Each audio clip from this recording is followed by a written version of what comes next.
Namaste and good evening. I basically would like to consider myself as an apolitical person. But then long ago when I was in college, and I still distinctly remember my political science teacher saying that, if you live in a state, one can be away from politics,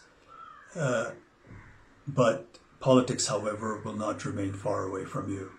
And over the years, my experience have taught me exactly the same. But the present issue that has engulfed Nepal, I somehow say that it is even beyond politics. The border dispute between Nepal and India. On an optimistic note, I would prefer to call it as a misunderstanding on our neighbor's part. It's not even dispute. It's beyond politics because it has affected all of us. It has struck the raw emotional chord of every Nepali like myself, irrespective of our backgrounds, of our ethnicity, political affiliation, or religious belief for that matter. And after this incident, most Nepali feel that their pride has been scarred heavily, and the very foundation of being a citizen of an independent, sovereign nation has been, heavily shaken. And this, of course, as we can see from the development of the current situation, is absolutely unbearable and simply unacceptable. Because, you see, this is a nation shaped by the distinguished gallantry exhibited by our forefathers, with the support of Nepali people of all backgrounds, all ethnicity. And I do not say that, in our history and in the past, that we haven't displayed any weaknesses or compromises, but whatever sacrifices we have made in the past has been for one and only one reason, and that is to preserve and retain our independence and sovereignty. Therefore, the present landmass that we call Nepal has not been shaped without paying a price. Therefore, the territory of Nepal is something that the population of this nation, under no circumstances, are willing to compromise. And it's not a big deal because I'm sure India India not only understands this very clearly, but also highly identifies with this emotion, because India itself has gone through an arduous struggle against the heavy-handedness of its colonial powers. But we do not want to dwell on unnecessary braggadocio. Like we said, we in the past, in history, we've had our weaknesses. We had, our share of shortcomings.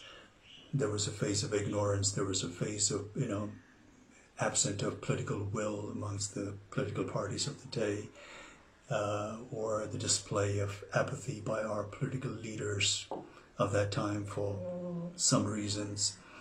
And, the more than sporadic political and social turmoil over the years that took place in this nation, of course, has not been of any help. And also not to forget,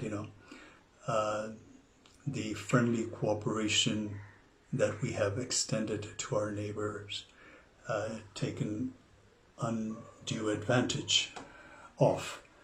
But then again, now the time has, of course, evolved, the time has changed, and the population of Nepal, especially the youth, is, of course, not that of 1816 or 1857 or 1923, or for that matter, not even 1950 or 1962. The way the current scenario that has developed, clearly establishes that the population of this country are not going to accept any form of injustices lying down. Therefore, this time around, it's not even enough to appease the incumbent government alone, because this issue has been so passionately embraced also by the people of Nepal, that unless they think that they have been dealt justly and fairly, I, sadly and regretfully have this intuition that this bone of contention between the two countries is going to persist. And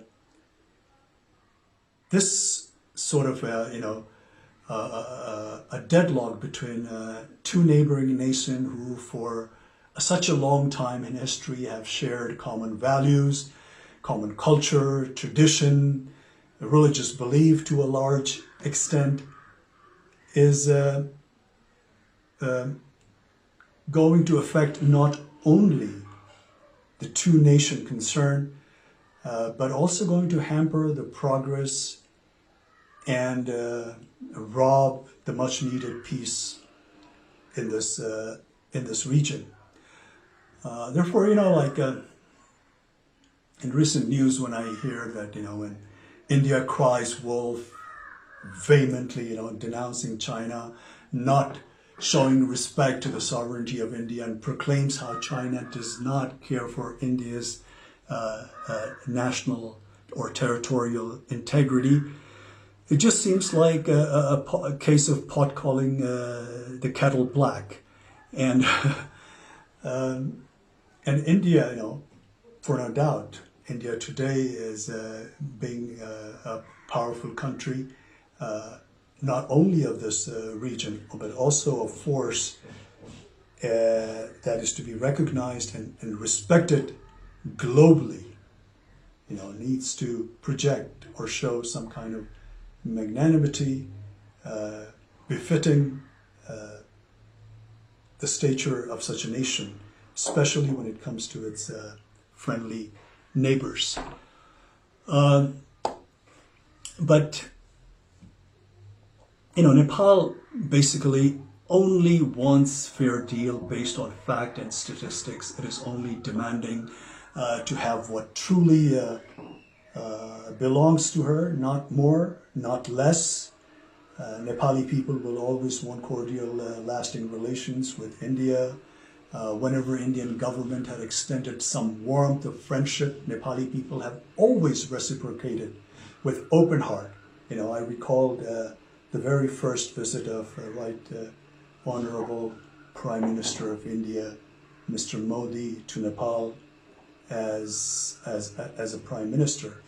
And the warmth and the fraternal affections and the goodwill was so infectious that Modi ji stepped out of his motorcade and went amongst the elated bystanders, to the bewilderment of 3 or 5 layers of security that was provided to him. The crowd not only spontaneously cheered and showered him with all kinds of praise, but treated him like a rock star. And to be honest, to be frank, I have yet to see that kind of reception meted out to our own leaders so spontaneously and voluntarily by the crowd of Nepal. But then again, unfortunately, the exhilaration met with an untimely death when Prime Minister Modi's government imposed trade blockade during the aftermath of 2015 devastating earthquake. This has left a deep wound, at least to this generation of Nepali people.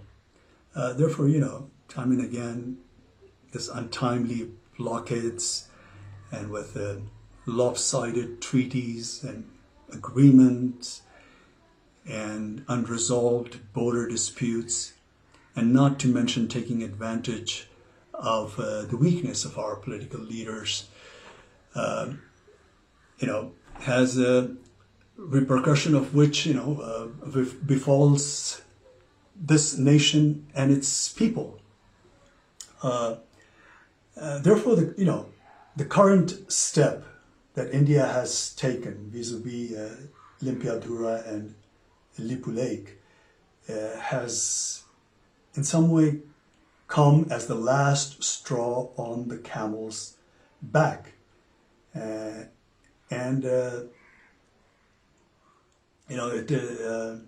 is not at all in the benefit of not only the two concerned nations, but also for the entire SAARC region, to say the least. It definitely not conducive for a nation like India that's marching ahead with global ambition, to have more than its share of neighbors that it has a hostile, relationship with. And the hostility looming in the air need not to persist, because anger and malice is going to take us nowhere. The consequence, of course, is going to be far more damaging for both the countries. And at this time of global crisis, in a pandemic like this, where the whole world is suffering, India, being a powerful country in the region, needs to respond to the need of their less fortunate neighbors. And this kind of action will only raise the level of India in the international arena to the next level. And as one Indian politician, a seasoned Indian politician, rightly foresees, India as a development power, and its rise is being linked to its ability to provide governance solution to the development needs to countries in Asia and Africa.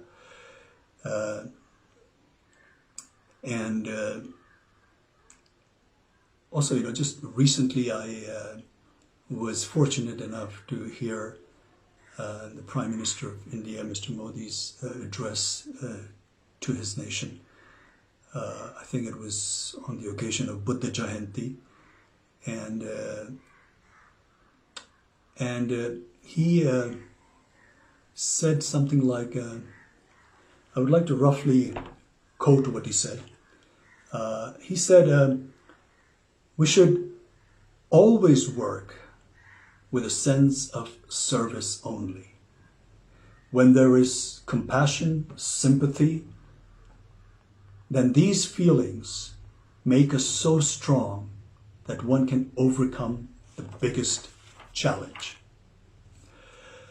So we here in Nepal only wish that Mr. Modi would overcome this challenge, not just with compassion and sympathy. Of course, we need that, but with all fairness and a good dose of empathy. Because we here in Nepal take the border, like I said, misunderstanding on an optimistic note, on the Indian part, with great deal of regret, and ask to return what is justly belongs to Nepal. All the historical evidence clearly points out, proves that Limpiyadhura and Lipulekh region is in all fairness part of Nepal. Therefore, as a country, as a nation, as the people of this country, we are just humbly requesting our friendly neighbor to look into the facts of the history, the statistics, and deal this matter with all fairness and justice, amicably, through cordial diplomatic channels, because this kind of antagonistic atmosphere in this region is not not only not good for both the nations concerned, but for this entire region as well. I am sure, despite a few ups and downs and challenging moments here and there, basically India and Nepal share a relationship that is probably unmatched anywhere else in the world. And this challenge that we're facing at the moment right now, India will deal very fairly and justly and come out with a solution that appeases the Nepali population and makes them feel that they have been dealt justly.